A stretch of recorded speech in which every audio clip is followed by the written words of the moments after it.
ತಾಯಿಯ ಕಂಕುಳಲ್ಲಿದ್ದ ಮಗುವೊಂದರ ತಲೆಯ ಮೇಲೆ ತೆಂಗಿನಕಾಯಿ ಬಿದ್ದು ಅಸುನೀಗಿದೆ. ಉಡುಪಿ ಜಿಲ್ಲೆ ಬ್ರಹ್ಮಾವರ ತಾಲೂಕಿನ ಹೈರಂಜಿಯಲ್ಲಿ ನಡೆದ ಈ ಘಟನೆ ಊರನ್ನೇ ತಲ್ಲಣಗೊಳಿಸಿದೆ. 1.5 ವರ್ಷದ ಪುಟ್ಟ ಮಗುವನ್ನು ಕಳೆದುಕೊಂಡ ಕುಟುಂಬ ಕಣ್ಣೀರಾಗಿದೆ.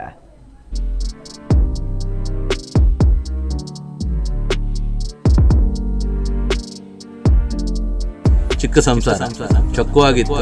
ಇವಾಗ ಹೇಗಾಗಿದೆ ಅಂತ ಹೇಳಿದ್ರೆ ಒಂಥರ ಸ್ಮಶಾನ ಮೌನ ಆಗ್ಬಿಟ್ಟಿದೆ ಮನೆಯಲ್ಲ. ಮಗುನ ಇಲ್ಲೇ ಈ ಜಾಗದಲ್ಲಿ ಹುಟ್ಟಿಸ್ಬಿಟ್ಟು ನಾವೇ ಸಾಯಿಸಿದಂಗೆ ಇರ್ತವೆ.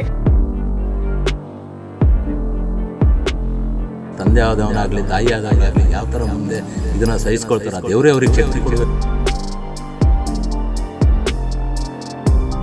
ನನ್ನ ಮಗನ ಉಳಿಸ್ಕೊಡ್ಬೇಕು ಅಂತ ಹೇಳ್ಬಿಟ್ಟು ಅದೇ ಅಂಚಿನಲ್ಲಿ ಇನ್ನೊಂದು ಪಕ್ಕದ ಮನೆಗೆ ಓಡೋಗಿದ್ದಾರೆ. 1 ವರ್ಷ 6 ತಿಂಗಳ ಮಗು ಆ ದೇವ್ರು ಏನು ಕೊಟ್ಟಿತ್ತೋ ಏನು ಕರ್ಕೊಂಡಿತ್ತೋ ಯಾರಿಗೂ ಗೊತ್ತಿಲ್ಲ. ಹೇರಂಚಿಯಲ್ಲಿ ವಿಧಿಯಾಟಕ್ಕೆ ಬಲಿಯಾದ ಪುಟ್ಟ ಕಂದಮ್ಮ. ಮಗುವಿನ ಸಾವಿಗೆ ಕಾರಣವಾದ ಕಲ್ಪವೃಕ್ಷ. ವಿಧಿಯೇ ನೀನೆಷ್ಟು ಕ್ರೂರಿ, ಕಣ್ಣೀರ ಕಡಲಲ್ಲಿ ಮನೆ ಮಂದಿ. ಕಾಕತಾಳೀಯ ಅಂದ್ರೆ ಇದೇ ಇರಬೇಕು. ತಾಯಿ ಮಗುವನ್ನ ಕಂಕುಳಲ್ಲಿ ಇಟ್ಟು ಕರೆದುಕೊಂಡು ಹೋಗುವುದಕ್ಕೂ 40 ಅಡಿ ಎತ್ತರದಿಂದ ತೆಂಗಿನಕಾಯಿ ಬೀಳುವುದಕ್ಕೂ ಸರಿಯಾಗಿದೆ. ಅಷ್ಟೊಂದು ಎತ್ತರದಿಂದ ನೇರವಾಗಿ ಪುಟ್ಟ ಮಗುವಿನ ತಲೆ ಮೇಲೆ ತೆಂಗಿನಕಾಯಿ ಬಿದ್ರೆ ಹೇಗಾಗಬೇಡ. ತಾಯಿ ತನ್ನ 6 ವರ್ಷ ಪ್ರಾಯದ ದೊಡ್ಡ ಮಗಳನ್ನ ಶಾಲೆಗೆ ಬಿಡಲು ಹೋಗಿದ್ದರು. ಈ ವೇಳೆ ಇನ್ನೊಂದು ಪುಟ್ಟ ಮಗುವನ್ನ ಕಂಕುಳಲ್ಲಿ ಇರಿಸಿಕೊಂಡಿದ್ದರು. ಒಂದು ಕ್ಷಣ ತಪ್ಪಿದ್ರೆ ಮಗು ಬಚಾವಾಗ್ತಾ ಇತ್ತು. ಬಿದ್ದ ತೆಂಗಿನಕಾಯಿ ನೇರವಾಗಿ ಪುಟ್ಟ ತಲೆಯನ್ನ ಘಾಸಿಗೊಳಿಸಿದ್ದು ಮಗುವನ್ನ ನೇರವಾಗಿ ಮಣಿಪಾಲ ಆಸ್ಪತ್ರೆಗೆ ದಾಖಲಿಸಿದರೂ ಪ್ರಯೋಜನವಾಗಲಿಲ್ಲ. ಸಂಜೆಯ ವೇಳೆಗೆ ಮಗು ಕೊನೆಯುಸಿರೆಳೆದಿದೆ. ಬ್ರಹ್ಮಾವರದಲ್ಲಿ ಫಾಸ್ಟ್ ಫುಡ್ ಕ್ಯಾಂಟೀನ್ ನಡೆಸುವ ಪ್ರಶಾಂತ್ ಪೂಜಾರಿ ಹಾಗೂ ಸುಚಿತ್ರಾ ಪೂಜಾರಿ ಅವರ 2ನೇ ಮಗು ದಕ್ಷ ಇಹಲೋಕ ತ್ಯಜಿಸಿದೆ. ದಕ್ಷ ಅಂತ 1 ವರ್ಷ 6 ತಿಂಗಳ ಮಗು. ಹೇಗಂದರೆ ದೊಡ್ಡವಳನ್ನ ಸ್ಕೂಲಿಗೆ ಬಿಡೋಕ್ಕೆ ಕರ್ಕೊಂಡು ಹೋಗ್ತಾಯಿದ್ರು ತಾಯಿ. ತಂದೆ ಜೊತೆ ವೀಡಿಯೋ ಕಾಲಲ್ಲಿ ಮಾತಾಡಿಕೊಂಡು ನಡ್ಕೊಂಡು ಹೋಗ್ತಾ ಇರುವಾಗ ಸಾಧಾರಣ ಒಂದು 20 ಫೀಟ್ ಮರದಿಂದ ಹಸಿ ತೆಂಗಿನಕಾಯಿ ಮಗು ತಲೆ ಮೇಲೆ ಬಿದ್ದಿದ್ದು. 8:20ಗೆ ಮಗುವಿನ ತಲೆ ಮೇಲೆ ಬಿದ್ದಿದೆ. ಇಲ್ಲಿಂದ ಕರ್ಕೊಂಡು ಹೋಗ್ಲಿಕ್ಕೆ ಒಂದು ರಸ್ತೆ ಇದ್ದಿಲ್ಲ. ಕಾಲ್ದಾರಿಯಲ್ಲೇ ಕೈನ ಮಗುನ ಎತ್ಕೊಂಡು ಓಡಿದ್ದಾರೆ. ಹೆಚ್ಚು ಕಡಿಮೆ 1/4 ಕಿಲೋಮೀಟ್ರ್ ಕಾಲ್ದಾರಿಯಲ್ಲೇ ಓಡಿದಾಗ ಹೀಗಾಗಿ ಘಟನೆಯಲ್ಲಿ ಮಗುನ ಮಣಿಪಾಲ ಕರ್ಕೊಂಡು ಹೋದಾಗ ಮೆದ್ಲೆಲ್ಲ ಚೂರಾಗಿ ಇದಾಗ್ಬಿಟ್ಟು ಮಗು ಸಾಯಂಕಾಲ 6:00 ಸತ್ತೋಗಿದೆ ಅಂತ ಗೊತ್ತಾಯಿತು. ತಾಯಿ ಕೈಯಲ್ಲಿ ಎತ್ಕೊಂಡಿದ್ಲು, ದೊಡ್ಡವಳನ್ನ ಕೈಯಲ್ಲಿ ಮುಂದೆ ಹೋಗ್ತಾಯಿದ್ಲು. ತಂದೆ ಜೊತೆ ವೀಡಿಯೋ ಕಾಲಲ್ಲಿ ಮಾತಾಡ್ಸಿ. ತಂದೆ ಕೋಟದಲ್ಲಿರೋದು, ಅವ್ರು ಸಣ್ಣ ಫಾಸ್ಟ್ ಫುಡ್ ನಡೆಸ್ತಾ ಇದ್ದಾರೆ. ತಂದೆ ಚಿಕ್ಕ ಸಂಸಾರ ಚೊಕ್ಕವಾಗಿತ್ತು. ಇವಾಗ ಹೇಗಾಗಿದೆ ಅಂತ ಹೇಳಿದ್ರೆ ಒಂಥರ ಸ್ಮಶಾನ ಮೌನ ಆಗಿಬಿಟ್ಟಿದೆ ಮನೆಯಲ್ಲ.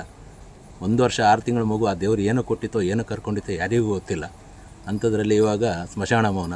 ತಂದೆ ಆದವನಾಗಲಿ ತಾಯಿ ಆದವಳಾಗಲಿ ಯಾವ ಥರ ಮುಂದೆ ಇದನ್ನು ಸಹಿಸ್ಕೊಳ್ತಾರ ದೇವರೇ ಅವ್ರಿಗೆ ಶಕ್ತಿ ಕೊಡಬೇಕು. ಬಿಟ್ಟರೆ ಬಂದವ್ರು ಹೋದವರಿಂದ ಇದನ್ನೆಲ್ಲ ಸರಿ ಮಾಡ್ಸೋಕ್ಕಂತೂ ಆಗಲ್ಲ. ಮಗುವಿನ ಮೇಲೆ ತೆಂಗಿನಕಾಯಿ ಬಿದ್ದ ವಿಚಾರ ತಿಳಿದ ತಕ್ಷಣ ಸ್ಥಳೀಯರು ನೆರವಿಗೆ ಧಾವಿಸಿದ್ದಾರೆ. ಸ್ಥಳೀಯ ವ್ಯಕ್ತಿಯೊಬ್ಬರು ಮಗುವಿನ ಉಸಿರಾಟಕ್ಕೆ ನೆರವಾಗುವಂತೆ CPR ಕೂಡ ನೀಡಿದ್ದಾರೆ.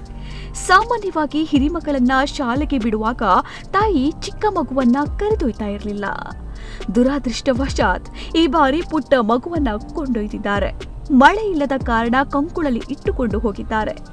ಮಗುವಿನ ತಲೆ ಮೇಲೆ ಬಿದ್ದಿರುವುದು ಒಣಗಿದ ತೆಂಗಿನಕಾಯಿ ಅಲ್ಲ.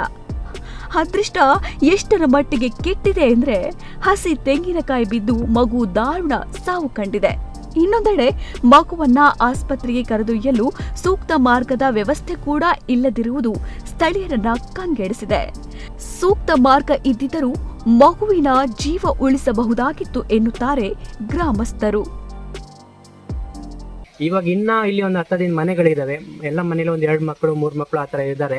ಬಟ್ ಎಲ್ಲರೂ ಸ್ಕೂಲ್ಗೆ ಹೋಗ್ತಾ ಇದ್ದಾರೆ. ಎಲ್ಲರೂ ಈ ಮಳೆಗಾಲದಲ್ಲಿ ಆಗಲಿ ಬೇಸಿಗೆಗಾಲದಾಗಲಿ ಒಂದು ಅಂಚುಕಟ್ಟಲ್ಲೇ ಹೋಗ್ಬೇಕು. ಮಳೆಗಾಲದಲ್ಲಿ ತುಂಬ ನಮಗೆ ಪ್ರಾಬ್ಲಮ್ಮು, ನಡ್ಕೊಂಡು ಹೋಗ್ಬೇಕು. ಮಕ್ಕಳು ಪ್ರತಿ ಸಲನೂ ನಾವು ಆ ಥರ ಇದೇ ಥರ ಮಗುವಿಗೆ ನಾವು ಹೆಚ್ಚು ಕಮ್ಮಿ ಆಯ್ತು ಅಂದರೆ ನಾವು ಇಲ್ಲಿ ಮಗುನ ಇಲ್ಲೇ ಈ ಜಾಗದಲ್ಲಿ ಹುಟ್ಟಿಸ್ಬಿಟ್ಟು ನಾವೇ ಸಾಯಿಸಿದಂಗೆ ಇರ್ತವೆ. ಅದಕ್ಕೆ ನಮ್ಗೆ ಏನಾದ್ರು ಒಂದು ರಿಕ್ವೆಸ್ಟ್ ಅಂತ ನಾವು ಕೇಳ್ತಾ ಇರೋದು, ಒಂದು ನಮಗೊಂದು ರೋಡ್ ಮಾಡಿ ಕೊಡಬೇಕು ಅಂತ ನಾವು ರಿಕ್ವೆಸ್ಟ್ ಮಾಡಿಕೊಂಡು, ತಾಯಿ ಮಾಡಿಲ್ಲ ಅಂದರೆ ಸರ್ ಇವಾಗ ಎಲ್ಲ 1.5 ವರ್ಷ ಮಗುನ ಕೈಯಲ್ಲಿ ಇಟ್ಕೊಂಡು ಸ್ಪೀಡಾಗಿ ನಡ್ಕೊಂಡು ಹೋಗೋಕ್ಕಾಗಲ್ಲ, ಯಾಕಂದರೆ ಸ್ಕೂಲ್ ಬಸ್ ಲೇಟ್ ಆಗುತ್ತೆ.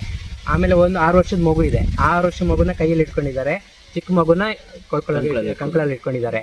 ನಡ್ಕೊಂಡು ಹೋಗ್ತಾ ಇರುವಾಗ ಇವಾಗ ಇಮಿಡಿಯೇಟ್ ಆಗಿ ಕಾಯಿ ಬಿದ್ದುಬಿಟ್ಟಿದೆ, ತಲೆ ಮೇಲೆ ಬಿದ್ದುಬಿಟ್ಟಿದೆ. ಪಾಪ ಆ ತಾಯಿ ಆ ಕಣ್ಣಲ್ಲಿ ಸಿಚುವೇಶನ್ ತನ್ನ ಮಗು ಕೈಯಲ್ಲಿ ಇದ್ದಾಗಲೇ ಈಗ ಆಯಿತು ಅಂತ, ಆ ತಾಯಿ ಇವಾಗ ಬಿದ್ದ ತಕ್ಷಣ ಅವರು ನನ್ನ ಮಗನ ಉಳಿಸ್ಕೊಳ್ಬೇಕು ಅಂತ ಹೇಳ್ಬಿಟ್ಟು ಅದೇ ಹಂಚ್ಕಟ್ಟಲ್ಲಿ ಇನ್ನೊಂದು ಪಕ್ಕದ ಮನೆಗೆ ಓಡೋಗಿದ್ದಾರೆ. ಯಾಕಂದರೆ ಅಲ್ಲಿ ದೊಡ್ಡವರು ಇದ್ದಾರೆ, ಅವ್ರ ಹತ್ರ ಮುಖಾಂತರ ನಾವು ತೊಗೊಂಡೋಗಿ ಆಸ್ಪತ್ರೆಗೆ ಇಮಿಡಿಯೇಟಾಗಿ ಸೇರಿಸ್ಬೋದು ಅಂತ ಅವ್ರ ಹತ್ರ ಕರ್ಕೊಂಡು ಹೋಗಿ ಬಿಟ್ಟಿದ್ದಾರೆ. ಆಮೇಲೆ ಅವ್ರ ಪಾಪ ಅಲ್ಲಿಂದ 1 ಕಿಲೋಮೀಟರ್ ಹಂಚ್ಕಟ್ಟಲ್ಲಿ ಓಡೋಗಿ ಮಗುನ ಕ್ಯಾಬಲ್ಲಿ ಹಾಕೊಂಡು ಮಣಿಪಾಲ ಕರ್ಕೊಂಡು ಹೋಗಿದ್ದಾರೆ. ಈ ದಾರುಣ ಘಟನೆ ಕೇವಲ ಕುಟುಂಬವನ್ನ ಮಾತ್ರವಲ್ಲ, ಇಡೀ ಊರನ್ನ ತಲ್ಲಣಗೊಳಿಸಿದೆ. ಯಾವುದೇ ನಿರ್ಲಕ್ಷ್ಯ ವಹಿಸದಿದ್ದರೂ ಪುಟ್ಟ ಮಗುವನ್ನ ಕಳೆದುಕೊಂಡು ತಂದೆ ತಾಯಿ ದುಃಖ ತಪ್ತರಾಗಿದ್ದಾರೆ.